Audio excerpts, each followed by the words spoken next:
అందరికీ నమస్కారం। ఇవాల్టి వీడియోలో జంతికలు చూపిస్తున్నాను। మనకి చాలా ఈజీగా చేసుకునే స్నాక్స్ జంతికలు అని అందరికీ తెలుసు కదా। ఇవి టేస్టీగా అలానే క్రిస్పీగా స్పైసీగా చాలా టేస్టీగా చాలా బాగుంటాయండి। కొత్తగా ట్రై చేసే వాళ్ళైతే చాలా ఈజీగా చేసేసుకోవచ్చు అన్నమాట।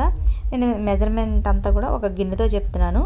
30 వరకు శనగపిండి వేసుకోండి, అదే గిన్నెతో ఫుల్ వరకు బియ్యం పిండి వేసుకోండి।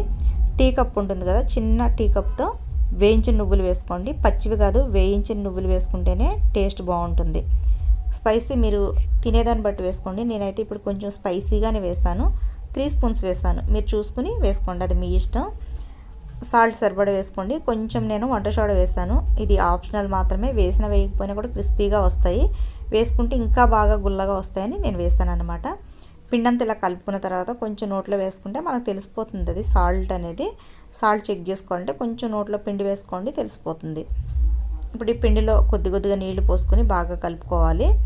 బిగినర్స్కి ఈ టిప్ అండి, చిన్న టిప్ అన్నమాట। మనం పిండిని ఎంత గట్టిగా అంటే కొంచెం మృదువుగా కలుపుకుంటేనే పేలకుండా వస్తాయి। కొన్నిసార్లు మనం పిండి కలవకుండా అటు ఇటు కలిపేసుకుని వేసుకుంటే జంతికలు కొంచెం పేలే అవకాశం ఉంటాయి, కాబట్టి పిండిని బాగా కలుపుకోవాలి। పిండి గట్టిగా సాఫ్ట్గా ఉండేటట్టుగా కలుపుకోండి। మనం ఎంత మంచిగా కలుపుకుంటే మనకి జంతికలు అంత బాగా వస్తాయి అన్నమాట। ఇలా పిండి అంతా కూడా ఒక ముద్దలాగా మొత్తం తడి పొడి లేకుండా మొత్తం కలుపుకోవాలి। ఇప్పుడు మనకి కరెక్ట్గా ఉందో లేదో తెలియాలంటే ఇలా మనం ఉండ చేసి ఇలా చేతితో ఇలా అంటే మనకి చేతికి అంటకుండా వచ్చిందంటే పిండి కరెక్ట్గా కలుపుకున్నట్టు అనమాట।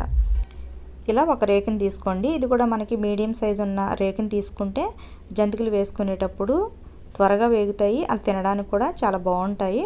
ఇప్పుడు ఈ ముద్దంతా కూడా ఇలా పెట్టేసుకుని నిండుగా మూత పెట్టేసి బిగించుకోవాలి। ఇప్పుడు స్టవ్ పైన ఆయిల్ పెట్టుకుని, ఆయిల్ మనకి డీప్ ఫ్రై సరిపడా వేసుకోండి। ఆయిల్ వేడయిందో లేదో చూసుకోవడానికి కొద్దిగా పిండి ముద్దను తీసుకుని ఆయిల్లో వేసుకోవాలి। ఇలా ఆయిల్లో వేస్తే మనకి ఆయిల్ వేడెక్కిందో లేదో తెలిసిపోతుంది, ఇలా అయిందంటే మనకి వేడిగా అయినట్టు। ఇప్పుడు ఇది హై ఫ్లేమ్లో పెట్టేసుకుని జంతికల్ని వేసేసుకోవాలి। జంతికలు మీకు నచ్చినట్టుగా మీరు వేసుకోవచ్చు, అంటే చిన్న చిన్నగా వేసుకోవచ్చు, లేదా అంటే కడాయి మొత్తానికి ఒకటేలాగా పెద్దగా కూడా వేసేసుకోవచ్చు। ఇలా వేసుకుని రెండు వైపులా కూడా బాగా వేయించుకుని ఒక డబ్బాలో తీసుకుని నిల్వ చేసుకుంటే చాలా రోజులైతే నిల్వ ఉంటాయండి, టేస్ట్ కూడా చాలా బాగుంటాయి। ఇదే మెజర్మెంట్లో కనుక మీరు చేసుకుని ఒకసారి టేస్ట్ చూడండి, మీకు చాలా బాగా నచ్చుతాయి। ఈ వీడియో మీకు నచ్చితే ఖచ్చితంగా లైక్ చేయండి, షేర్ చేయండి। నా ఛానల్ని ఎవరైనా సబ్స్క్రైబ్ చేసుకోకపోతే సబ్స్క్రైబ్ చేసుకోండి। Thank you for watching.